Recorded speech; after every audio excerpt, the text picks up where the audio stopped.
Salut DMJ, j'espère que tu vas bien et j'espère que tes DMJ followers vont aussi bien. Merci pour l'initiative encore. Là, je reviens avec une histoire. En fait, c'est un Ben Skinner dans la ville de Baranté. Ça, c'était quand j'étais dans la ville de Baranté. Un Ben Skinner dans la ville de Baranté, il faisait la moto. Comme le week-end, il y a souvent beaucoup d'étrangers dans la ville, dont les jeudis, vendredis, samedis sont un peu saturés par les étrangers. Les gens de Douala, Yaoundé qui viennent souvent pour des deuils et tout.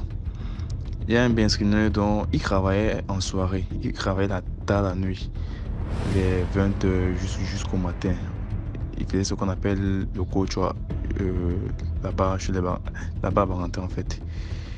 Maintenant, un vendredi, il s'arrête devant une agence pour porter une cliente. Il porte la cliente.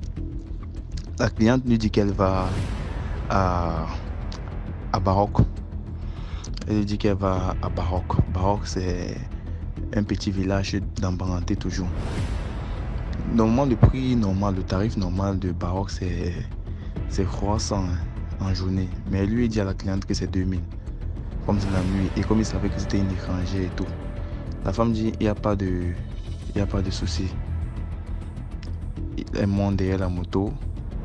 Oh, ils sont en train de rouler. Vous connaissez les Ben Skinner avec les commentaires inutiles là. Oh, c'est comment, ça va? Tu t'appelles comment? La fille donne le nom. Elle donne tout son nom. Hein. Moi, c'était.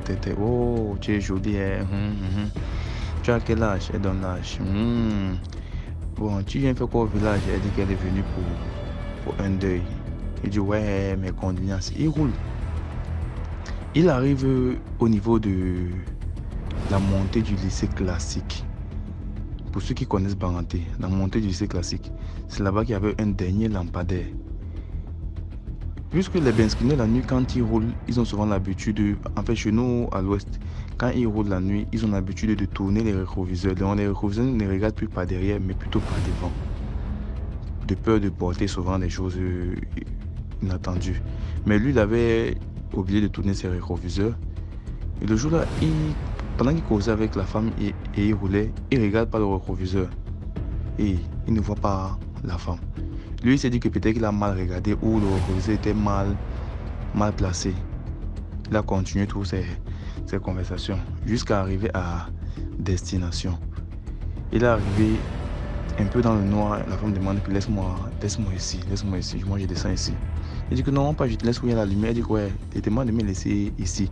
Puisque les maisons au village, comme il n'y a pas de lampadaire, c'est juste les petites ampoules qu'on a mis devant les portes pour éclairer. Elle a dit que non, elle part à la maison là, la maison où il y a l'ampoule là. Elle a dit ah ok, bon demain alors je passe alors te voir, comme demain c'est samedi là. Elle a dit il n'y a pas de souci. Lui tout fier, il se tourne pas. Elle donne ses 2000 normalement. Lui tout fier, il se tourne pas. Le lendemain matin, les étrangers arrivent dans la ville, donc il faut aller les chercher. Les Ben Skinner sont là toujours devant les agences. Il porte une cliente encore. La cliente dit qu'elle part à Baroque, un deuil à Baroque. Il dit je connais, puisqu'il a laissé quelqu'un là-bas hier. Et vu que la majorité des Ben Skinner du village connaissent toujours tous les deuils dans le village le week-end, puisqu'ils vont aller travailler un peu dans tous les deuils là. Il dit que je connais. Il porte encore la cliente là. Il porte la cliente, il arrive à Baroque. Maintenant dans le village, même il entre maintenant dans le village, il voit la banderole. Il voit la banderole, il voit la tête de la fille qu'il a portée hier sur la banderole. Et il se dit peut-être qu'il regarde mal. Quand la cliente descend, il demande à la cliente que la fille ci qui est morte là, elle était jumelle. La femme lui dit non, elle n'était pas jumelle. Elle est morte il y a de cela 2 semaines suite d'un accident. Il dit ok. Il regarde le nom, c'est le nom que la fille a donné hier. Il regarde la date de naissance avec la date de décès. Ça coïncide à l'âge que la fille a donné. Il dit vous êtes sérieux que la fille ce n'est pas jumelle? On dit que non, la fille là n'est pas jumelle. Merde. Le gars a garé la moto. Il a dit qu'il veut rencontrer la famille de la fille.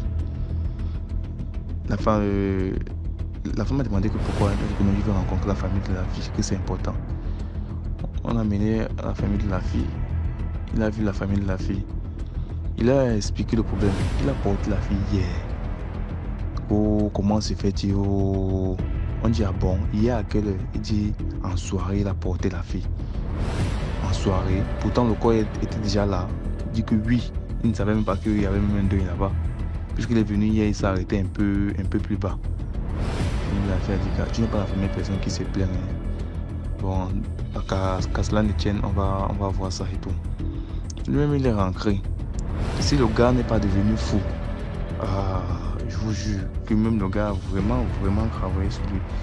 Donc, je ne sais pas la morale que je vais donner à ça, juste de prier, de beaucoup prier pour que ce genre de choses ne nous arrive pas.